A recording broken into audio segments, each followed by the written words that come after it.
मेरे प्यारे बच्चों, जैसे मैच द पेयर हमारे लिए आते हैं तो इस साइड में लेफ्ट हैंड साइड में और राइट हैंड साइड में दोनों साइड में हमारे लिए लिख करके आते हैं।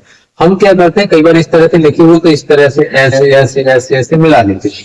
आप ऐसे नहीं मिलाइए।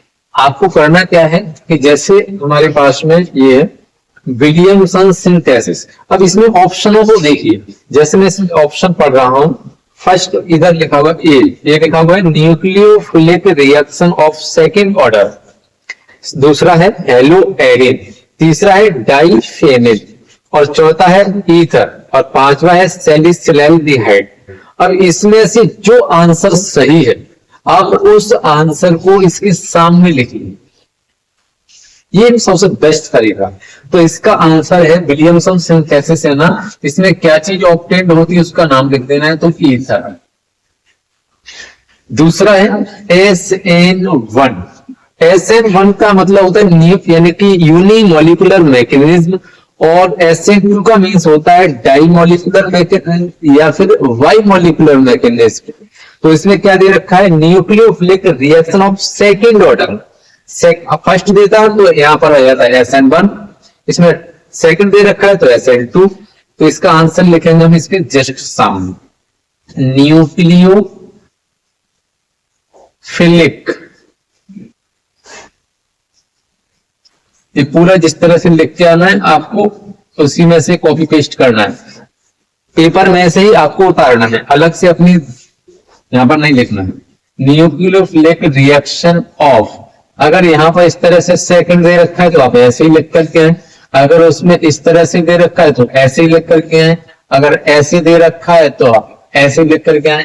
पेपर में जैसा दे रखा है आप वैसा ही लिख के आएंगे, आप उसमें कोई भी चेंज नहीं करेंगे। इस बात का आप ध्यान रख दीजिए। मैं आपको ये चीज समझा रहा हूं कि जैसा पेपर में आया है सेम वैसा ही आप उतार के आए, बस सही आंसर को उसके सामने लगा। अगला है सेंट मेयर रिएक्शन। तो क्वेश्चन में और सुनिए, देखिए पहला हो गया nucleophilic reaction of second order, तो इसका आंसर ही हो गया। सेकंड है हेलो एरिन। अब हेलो एरिन हमें सेंट मेयर रिएक्शन में ऑब्टेन होता है। हेलो एरिन का फॉर्मूला भी आप बता सकते हो, जैसे R bond sorry C6H5 bond Cl, इसको भी हम हेलो, और ये पूरा ग्रुप है एरिन। इधर से इसकी जगह पर ऐसे भी लिख सकते हैं, इस तरह से स्ट्रक्चर भी दे सकता है, लेकिन हमें यहां पर क्या नाम दे रखा है, नाम दे रखा है हेलो एरिन। तो ये हाइड्रोजन एटम है, तो राइट टू लेफ्ट इसका नाम लिखा है, तो ये हेलो, और इस पूरे को एरिन। अगर हम इसी को लेफ्ट टू राइट पढ़ दें तो इसको पढ़ेंगे फेनिल, और Cl को क्लोराइड।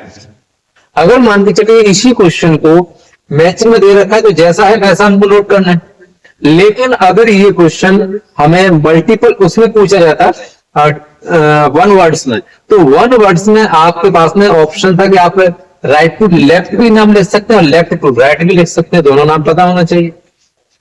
लेकिन यहाँ पर हमको कोई एक्स्ट्रा दिमाग नहीं लगाना है, जैसा पेपर में दे रखा है सेम टू सेम आपको वैसा ही कॉपी पेस्ट करना। अब इसके सामने अगला, जैसे अगला है रीमर-टीमेन रिएक्शन। तो रीमर-टीमेन रिएक्शन में हमें कौन सा प्रोडक्ट ऑब्टेन हो रहा है, उसका नाम है सैलिसिलैल्डिहाइड। सैलिसिलैल्डिहाइड, सैलिसिलैल्डिहाइड स्पेलिंग देख लेते एक बार। इसके बाद में अगला है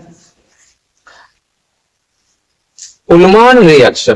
तो उल्मान रिएक्शन में हमको कौन सी चीज प्राप्त हो रही है उसका नाम बताना है, उसका नाम है डाइफेनिल। अब डाइफेनिल की भी स्ट्रक्चर आती है, डाइफेनिल या फिनाइल जिसको बोल सकते हैं। तो डाइफेनिल का भी फॉर्मूला होता है C6H5 बॉन्ड C6H5, ये फॉर्मूला हो गया डाइफेनिल। और इसकी स्ट्रक्चर भी कई बार अलग अलग तरीके से मिल सकती है। उल्मान रिएक्शन जिन बच्चों ने पढ़ी होगी उनको मालूम होगा, इस तरह से हमें फॉर्मूला तैयार हो जाता है। इसको ऐसे भी लिख सकते हैं,